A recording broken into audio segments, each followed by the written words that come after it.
Hello everyone, and welcome to another episode of the Dodgeball Podcast. Going to be doing something a little different with this one, as this episode will center exclusively, or at least I'll try, around the Dodgeball Tribune's first annual tournament that took place this past weekend on February 3rd. Here with me now is Tyler Greer, founder of the Dodgeball Tribune and host of the tournament that hopefully all of you have recovered from at this point. Tyler, thanks for hopping on, and let's get right into it. Why host a tournament through the Tribune? Well, first off, thanks for having me. For me, I've been wanting, for a while, I've been wanting open tournaments of different styles of dodgeballs besides 8.5 typically. So, not taking anything away from Elite, but as far as the open no sting, 6v6 and foam, it's not really on their radar yet. They just have other focuses. So for me, I've been wanting, 6v6 for no sting and 6v6 for foam, and this is the perfect chance, given my new platform of the Dodgeball Tribune. It's a perfect chance to do it. Gotcha. So this was kind of like a chance for foam and sting players or no sting players to hop on board and get competitive, so to speak? Yeah, kind of. Yeah, kind of. For sure. I mean, that was my focus this tournament. But to be honest, it really was also, there's only so much Elite can do. And that's really where players like me, players who are able to, for some reason or another, gain a platform like I have with the Tribune, it's up to us to kind of step up if we want to see certain tournaments, because we just can't keep on relying on Elite to do everything. There's, 5 people, 6 people running it, and it's just too much on their plate to continue to do more and more. And that's where, people like me, people like Kelly Salomon have stepped up. And this is just the first of many tournaments to come for the Tribune, at least for me. So nice. So when you say platform, you're kind of saying that this wouldn't necessarily be exclusive to LA. It could be anywhere. Yeah, it can be. But also with the platform, I kind of just mean, once I started the Tribune, I was really able to kind of use that as to be, and now I can throw a Dodgeball Tribune tournament as opposed to a Tyler Greer tournament. Gotcha. So it makes it sounds a little bit more professional, little bit more legit, so to speak. Not so egocentric. Welcome to Tyler Greer's third annual tournament.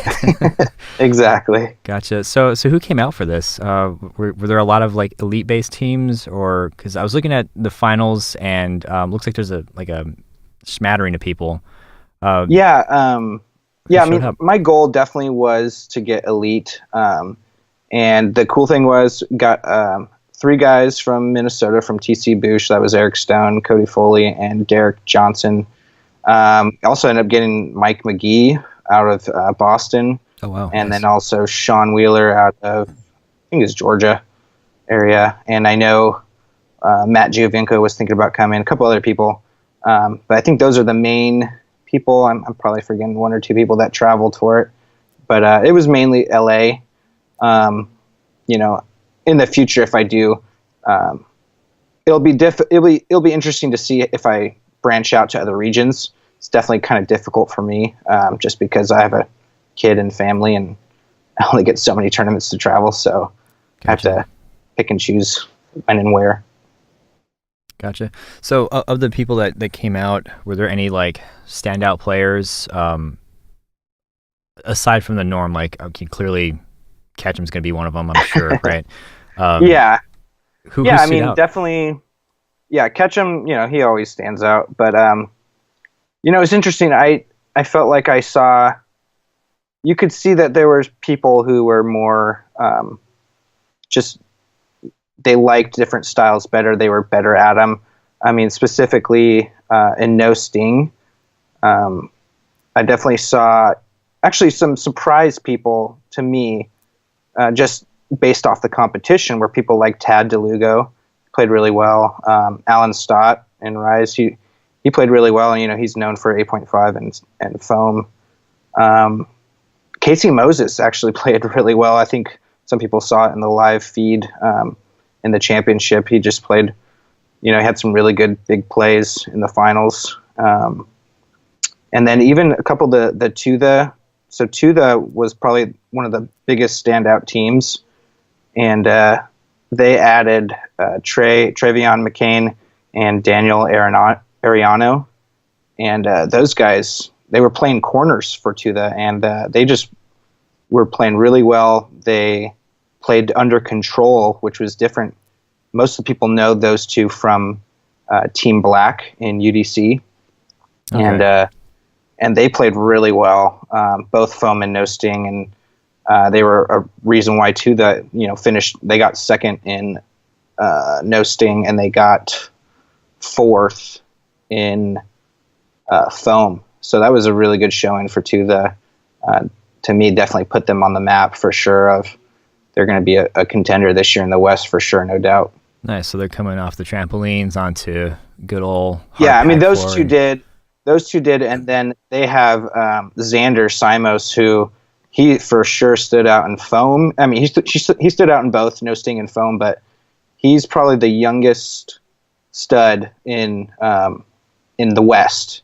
So he'll be rivaling Mike McGee and Jeff Giovinco and the Hashimoto's over in the South as the biggest up and coming young studs. I mean, I don't even know if he's 20 yet. Wow. Xander, and he actually, to me, he just completely dominated a lot of it. There's even one GIF he just put out of him doing like a backward slide catch on Nate Kreider, and if you just go back and look at some of the film, there's going to be some film coming out, I'm sure, and he played phenomenally well. And you know what? So for foam, the interesting thing about this. This is kind of like the first chance that Team USA or, the scouts for Team USA could actually get a look at people from the West in an open 6-for-6 setting. And so besides Xander, doing really well, those guys who came out from Minnesota, they play that. So people like Eric Stone and Cody Foley, they were doing really well, showing that this is clearly their best game. And then Isidro Perez, he was also on Team USA. He played really well. A couple other people I want to name too. Brody Johnson, he was playing for Panch, and he's good in everything, but I didn't realize how good he was in foam. And he was doing really well, extremely accurate with his throws. Wow. And then Brett Baxter, actually, my gosh, he was probably one of the best blockers I had seen. They could not get him out. I had to literally, their finals game was taking so long that I just couldn't go any further. I kept on extending the time because I'm like, I really don't want this to end in no blocking. And I kept on pushing it 5 more minutes. And then even Jake was like, all right, it's been 6 minutes. I'm like, 60 more seconds.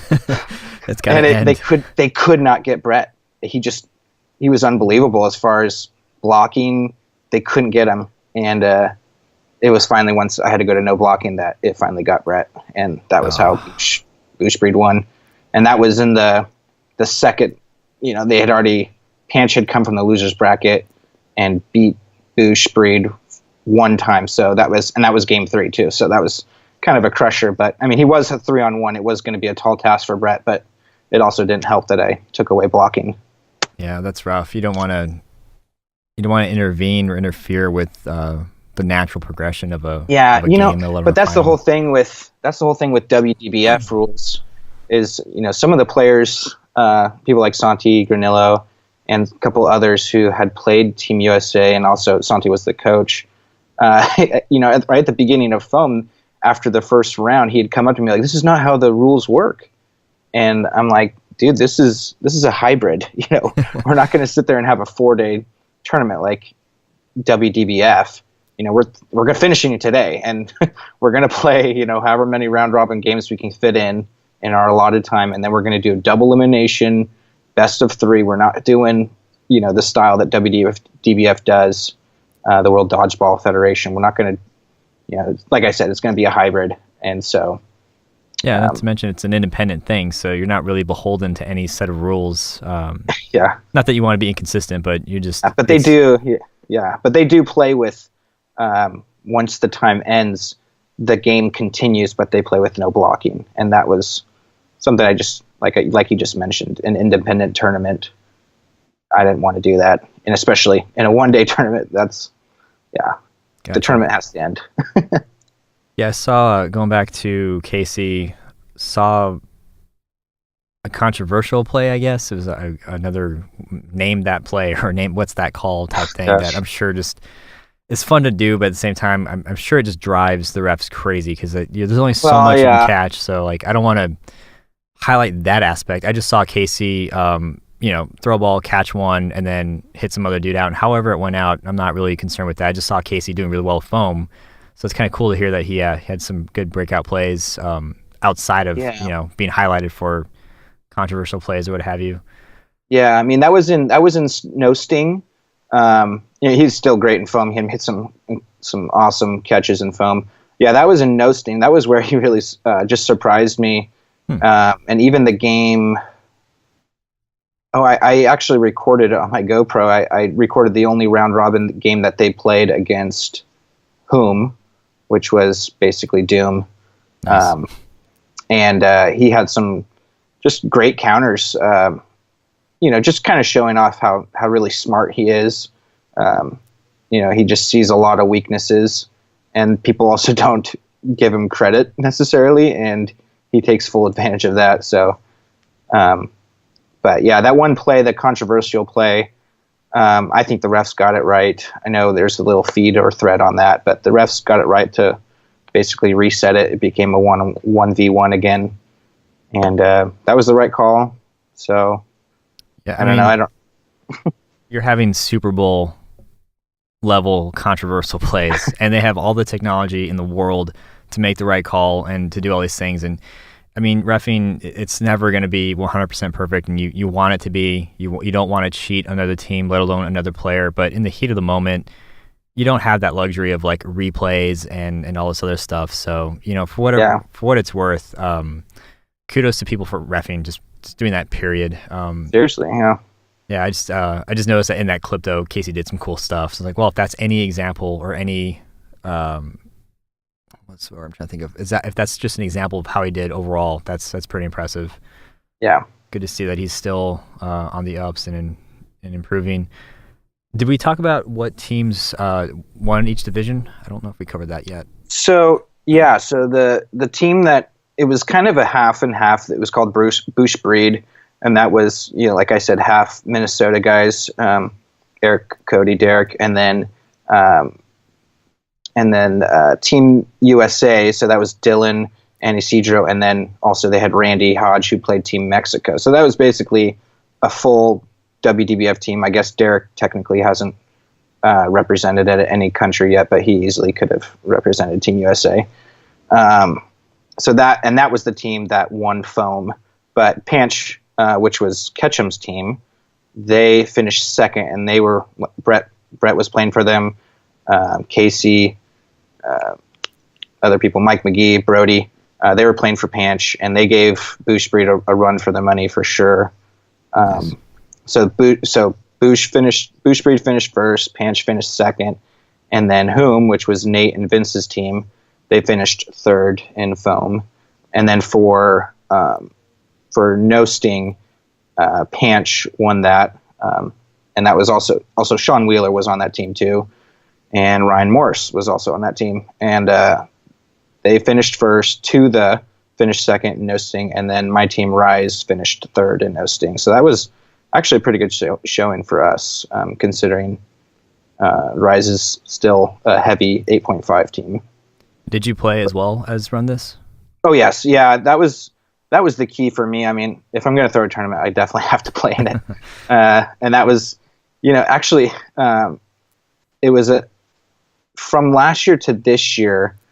Jake, I hired Jake Mason to do it. He's been doing Elite, and he's just every single tournament he gets better, and he figures out different ways to just make the tournament run smoother. I love Jake, and he just does an incredible job and figures out different ways to do it, and he's gotten better at it. So, yeah. He definitely enhances every event. Yeah, he's figured out a way to, like, just typical being able to run the clock, especially for the foam aspect. He figured out a way to do it for Sin City, and then he brought that expertise to my tournament, and it allows him to kind of figure other things out while things are running. So it's such a peace of mind to have him running it. And now he's going to need to start raising his prices, because he's going to be in demand soon. Well, he should be in demand already, but now he should be like, well, I run a really good tournament, so you should pay me more than I've been earning. So. Nice. So was with Jake there, and you mentioned that there was some of the scouts for Team USA. Mm-hmm. Was USA Dodgeball involved, and if they were, to what degree, or what? Let's start with that quick question. Were they involved at all? So, I mean, technically, no. I would say they were not involved. It was, and it was all my idea to do this tournament, and it was it just convenience that it worked out with working with all of a sudden Team USA uniting. It literally, I think I announced my tournament in the beginning of December, because I wanted to give it a couple months for people to be able to register and figure out teams and whatnot. And during that time, between then and the tournament starting, so that in those 2 months, that was when Team USA finally announced that, or USA Dodgeball announced that we've united everything, including including the WDBF portion, the USDO that is no more. And so that was cool. But I'd already had the tournament planned, and so the good thing was I already had Jake involved. I already had Mark involved with helping me get the venue and everything. And then I'd already been talking to Costanza, who definitely has an aspect of playing it. Not sure how that works, but don't need to know. But and I already had said, hey man, you got to come and check out the foam and got to start scouting. So he was there videoing. A lot of people were videoing. And then, like I said, you had Mark. And then this week leading up to my tournament, they announced who the other scouts were. And so Kale Harrell, who is going to be the West, one of the West scout, basically. He was obviously reffing. I paid him to ref. And he was the head ref in 2015 when we hosted the WDBF here. So needless to say, yeah, we had 3 top guys there just watching. Mark was also playing, but yeah, it really worked out great, and it's also worked out great for Team USA. I mean, they really didn't have to do anything other than just be there, and ideally that's what they would love to do, is people do this on their own, and then they get to kind of just come and watch and scout and show up, yeah, and not have to put it on themselves. But I don't know how many people will be doing that, but Gotcha. Definitely helps. Cool. Yeah, the reason why I asked was I just wanted to see if we can get like a sample of what working with USA Dodgeball would be like. But I think that's probably another conversation. And without going into any kind of segues, because I'm trying really hard not to do that already. There's like 15 things I wanted to like just dig into. But yeah, for sure. It's just cool that there's an all-encompassing organization now that's down to help out regardless. And it's cool kind of seeing that come together with Kelly's LA Classic and with this one, and hopefully with others to come. You put in some of these notes, some things that you would like to change. I guess those are just like lessons learned, or did you want to expand on that a little bit? Yeah, I mean, I know that this one, I easily could have announced this as a men's only tournament, partly because besides the UDC, which technically is still open, there really is no men's only tournaments. So I easily could have done that. But I know that the next one I will throw will definitely have a men's and a women's division. I left this one open, and therefore, we ended up having basically two full women's teams at this tournament, as well as a couple of co-ed teams. And that was great to have. I didn't want to exclude women, but at the same time, I wanted it to be able to have, open teams, open elite teams. So, yeah, I had definitely some women. I got some strife for it for sure. I got some women saying, "Why can't you have a women's division?" Or, why are you excluding the women? And I think they kind of forgot that they get 2 tournaments all by themselves, and we don't technically. So, but that's a different argument for a different day. But a couple ideas I've had from doing it. I definitely would think about changing the ball styles.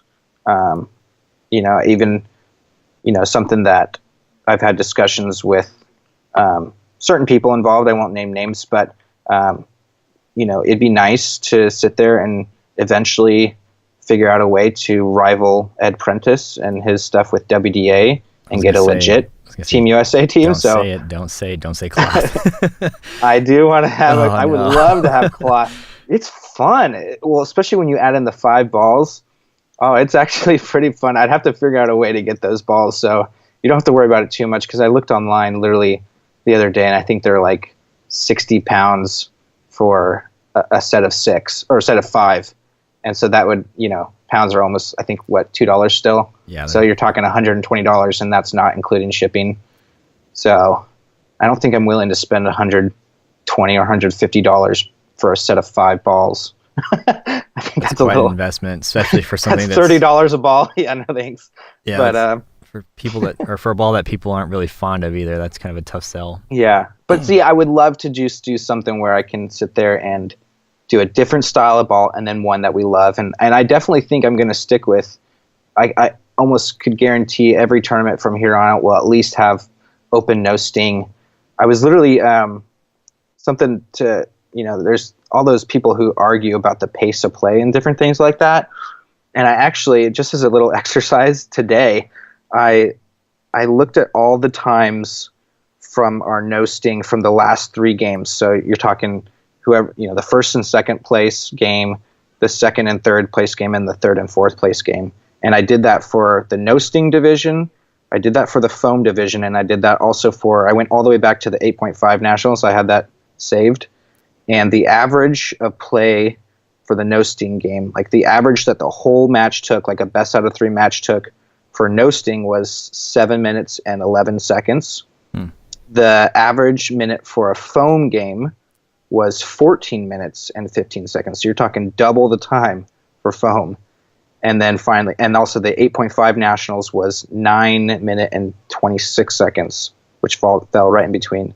So as you can tell, I feel like this is ammunition a little bit for, foam takes a long time. One of the big things I do not like is the regulation size of WDBF. 30 by 60 is just absurdly big for a 6-on-6. And especially when you're dealing with balls that even the best cannot control. Like I would sit there and argue the best of the best throwers, accurate-wise, could probably throw a ball where they want to throw it maybe 6 out of 10 times, maybe. I mean, that's a purely opinionated guess, but it just shows that, you can't control these foam balls, which makes it why it's so hard, which makes it why a lot of people who don't start in it don't like it. Especially 8.5 lovers can't stand foam because you don't know where it's going. You miss the blocks half the time if it comes at you. Just something to think about. Yeah, it's just something to think about where it's like, I don't know, and I decided to go with WDBF rules, but I might sit there and do what Kelly does, at the LA Classic, and especially for her, to her credit, she doesn't have really the ability to, based off her venues that she's able to get, she doesn't have the ability to go to the 3060 court. For me, I was only able to do it because I luckily got a venue that had basically volleyball courts, and that's what the size is. A size of a foam court, the 30 by 60 is a volleyball court, and normally with Elite we play 25-50, which is a basketball court. It's a big difference, when you're trying to fit 3 on a court and different things like that. It's just not a lot of venues can host WDBF, multiple courts for the WDBF sides. Gotcha. So things. I'm kind of rambling there, but No, it's all good because it's things that most players don't think about. They just show up, pay their money, play, maybe ref, maybe help take down, and go on their merry. So it's Yeah. kind of a good little insight on the stuff you have to look out for. Like, okay, do I want to use these kind of balls? Okay, I do. Do I want to use this kind of standard format? Well, I can't because my venue doesn't allow that, and so on and so forth. I'm just looking through your list of other takeaways. I think for the most part, just general lessons that you learn having your first tournament. I did want to go back, though, to some of the teams to look out for. I think we kind of covered some of the players that stood out. You'd mentioned that was a team to look out for, but you also mentioned Heat, which I guess was formerly New Breed. Heat is new. I don't even know if they've released anything, so Dylan might get mad at me here, but oh well. Might have to warn him. He's Heat. You've got him and Isidro. You've got Randy. I don't know the three other players that will be on their team for the elite season, but Isidro's a very solid player. Got probably some of the best hands that a lot of people don't necessarily know about yet, or if they do know about, then they're gonna learn. That's a dust. Yeah, they'll learn very quickly. Heat for me is probably the second best team coming out of Arizona right now. You've got Titan, and then you'll have Heat out of Arizona. So, I think that they might have some players here and there out of LA, but majority based in Phoenix.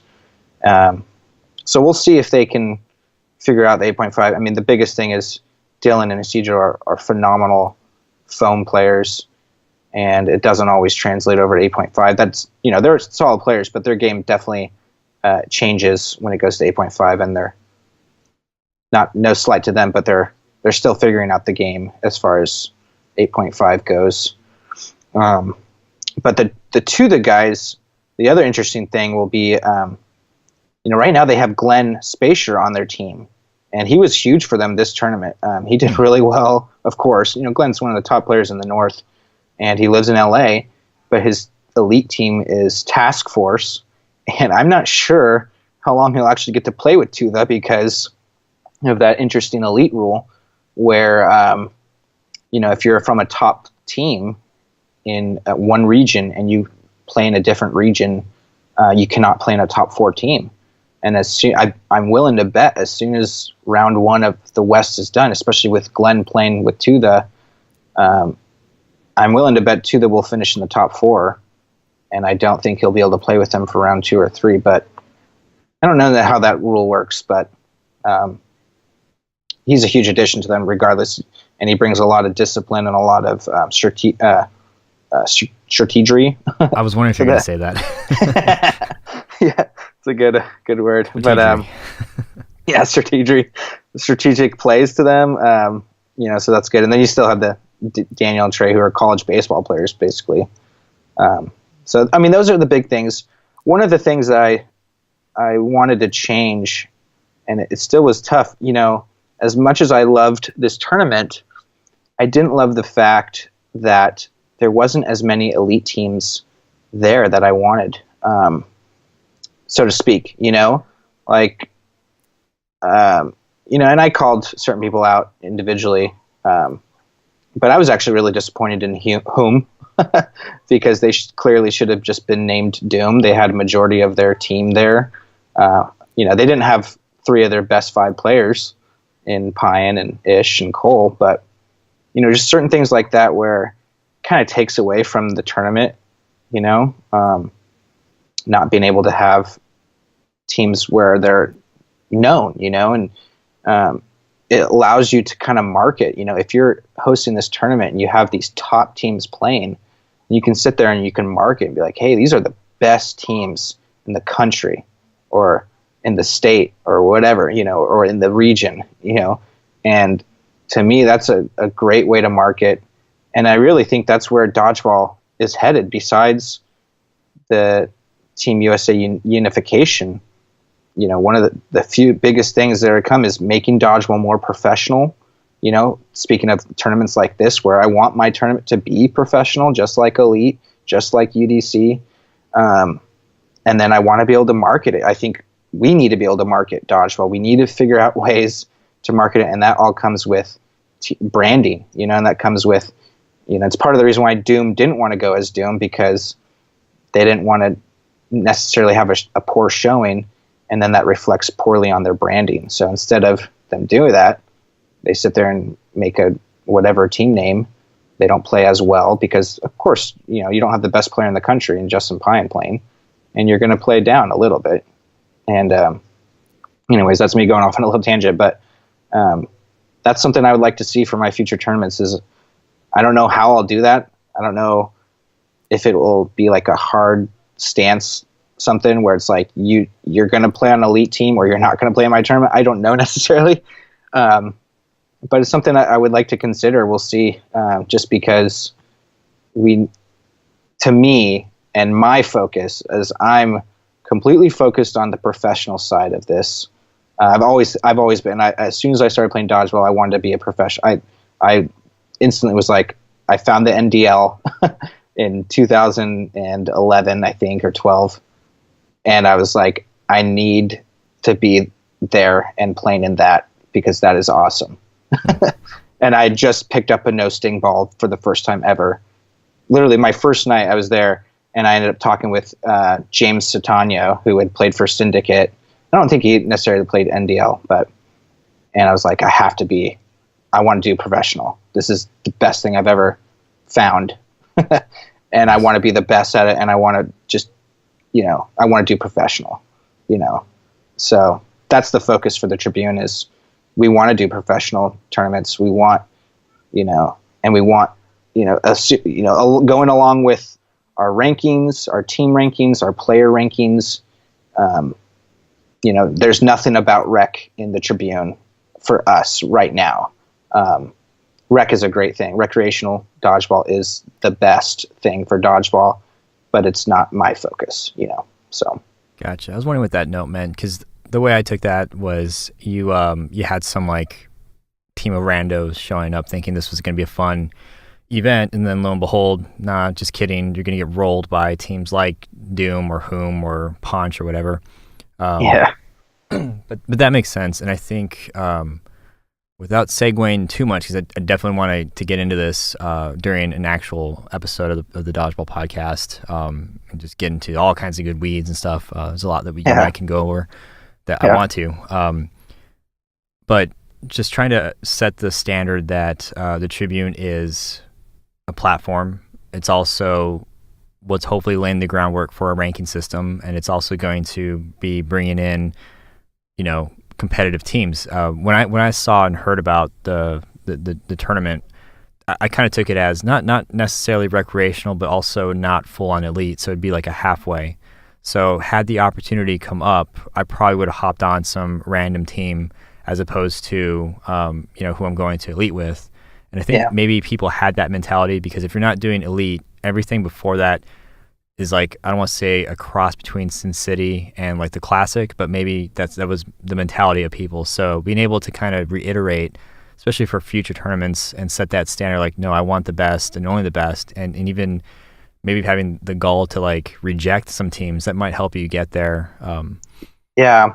The other thing too, for sure that, but the other thing too that might help, we'll see, and I don't even know how I'll do it, if I'll do it, when I'll do it, but I'd already been thinking about this, and then there was a thread that was a very long thread in the Dodgeball family, and it was one of the last rankings, I think, and I think it ended up being over 600 comments. It was ridiculous.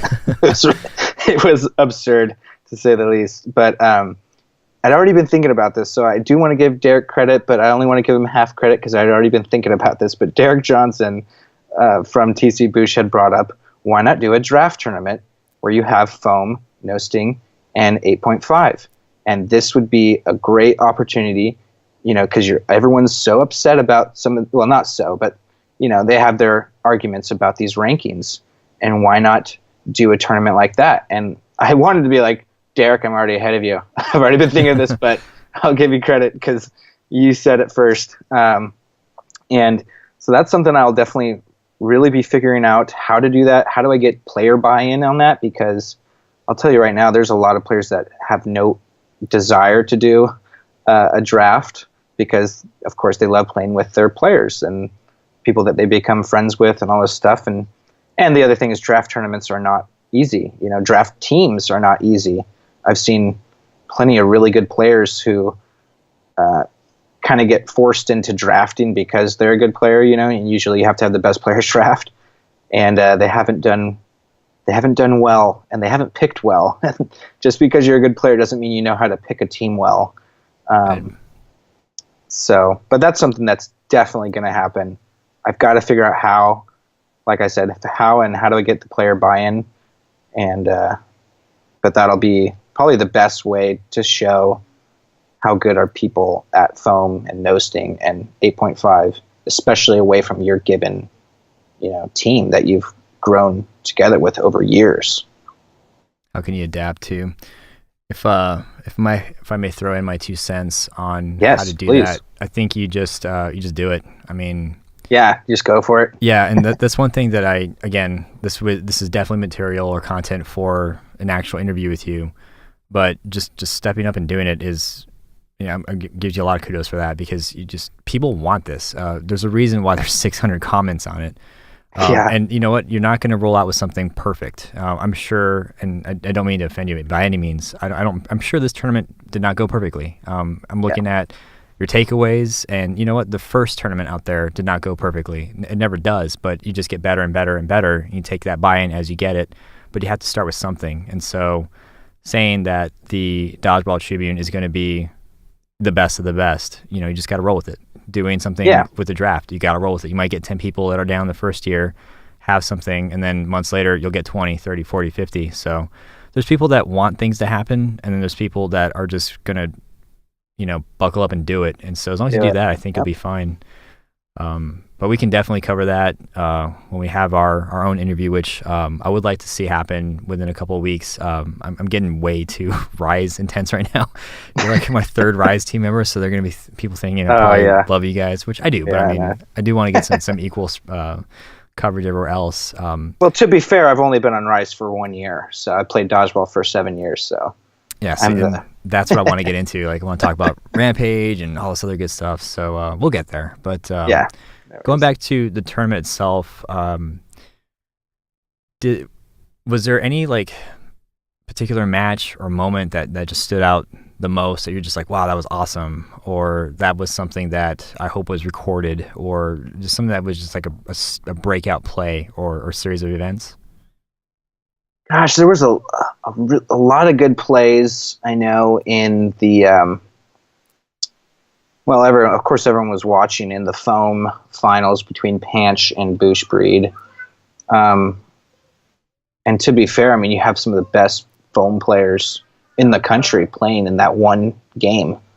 You've got Andrew Ketchum, who probably could have been the MVP for the 2015 USA Gold team. And then you have Eric Stone, who could have been I don't know if he was or could have been the MVP for the 2016 USA team. And then Cody Foley was the MVP for the 2017 WDBF. So you just have a ton of talent in one game, and those guys are making some solid plays, solid throws. And then you had guys who are still making a name for themselves in the Brodies and Mike McGee. And you just had, that's just an exciting game. If you don't love that, it's hard, but it is hard because it was going slow. But that was one of the best games. Really, what game that was pretty exciting. And unfortunately, it always is against Rise, because the TC Boosh happened against Rise in the National, our team, which was probably one of the most exciting games. And, of course, we ended up coming out on the ending, the losing end of it. And then the same game for us, Rise against Tuda, and that was pretty exciting. It went to game 3, and Tuda just made a lot more plays than we did.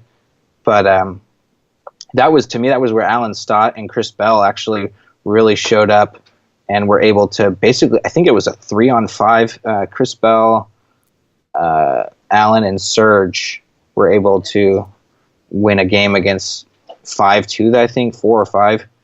to bring it to Game 3. So that was huge, you know. That game was really exciting. Two that had some awesome plays. Anthony Carmona, he's a new guy from LA, and he's just a beast catcher and really hard thrower for Tuva, and he's going to turn some heads this year too. So nice. I think those were my two favorite games. Unfortunately for me being on the losing end of that one. Well, I'm glad you're actually naming names, because I'm going to check the Facebook and take a look at some of these new names that I'm. Yeah, you got to name names. Yeah, and then I'll have a good heads up when I show up to Elite and be like, okay, I know this guy's good, so I'm not going to get lit up by this person. Do you have, and I'm probably going to stir the pot here, but do you have and this is just based entirely off opinion, so hopefully that qualifies it just a little bit. Do you have an MVP for the no sting and an MVP for the foam? Oh, gosh. Let's see. It's hard, it's hard when you're playing it because you don't get to see a lot of the games, especially when you're playing deep. We ended up finishing.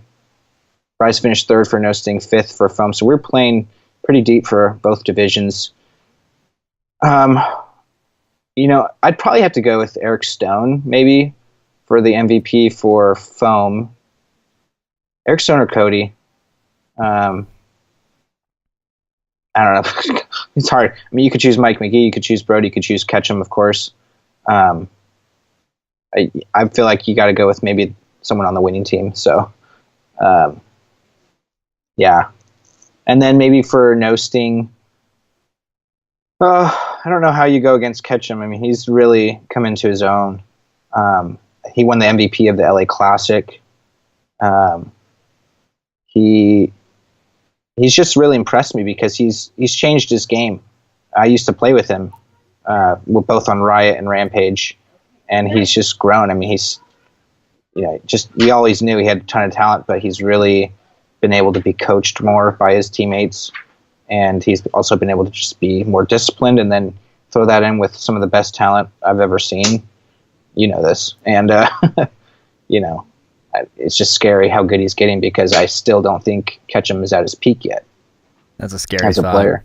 That's it's very scary extremely scary. Yeah, it's just like I was telling Tim, when Alan hopped on Rise, we're like, it's not going to work out. Alan's too wild. But then you see him start to get reined in and disciplined. You're like, crap. Yeah.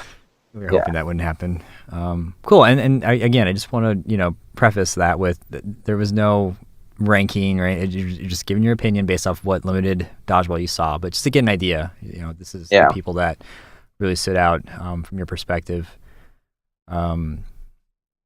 Cool. That's all I really got. I did want to say thank you to Rolina for live streaming. It's always cool to know that even though I'm not going to be there, I can watch dodgeball. And it's funny because I remember watching one clip and then a couple hours passed and it got really late.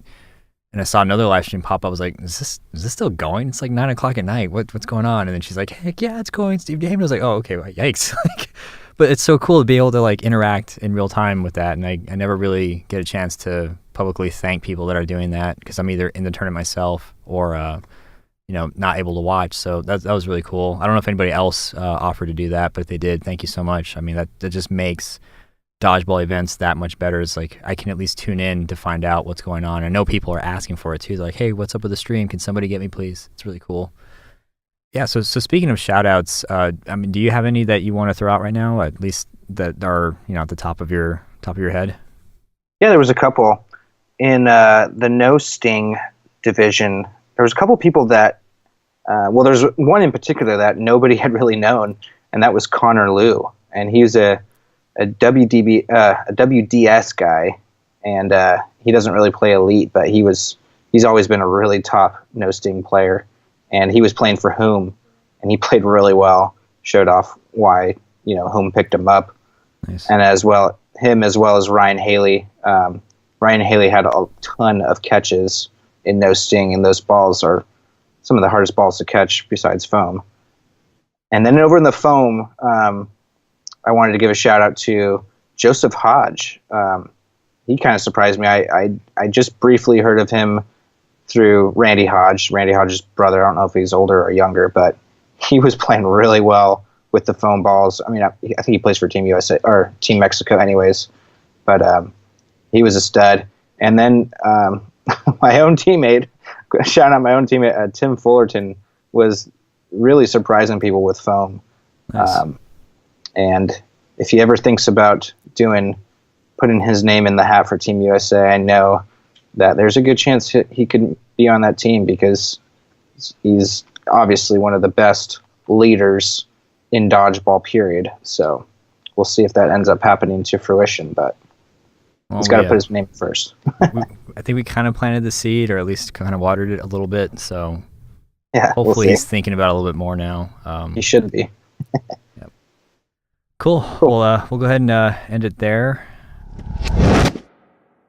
So there you have it. A quick kind of a recap of the Dodgeball Tribune's first annual tournament, and hopefully what will be a small offshoot of the Dodgeball podcast, at least in the current events realm. We're gearing up for the elite season, and I definitely want to cover in some way every major event or tournament that comes up between now and then, and take just a little bit of a break between some of the heavier, more in-depth interviews, just because there's a lot going on and there's a lot of cool stuff to talk about.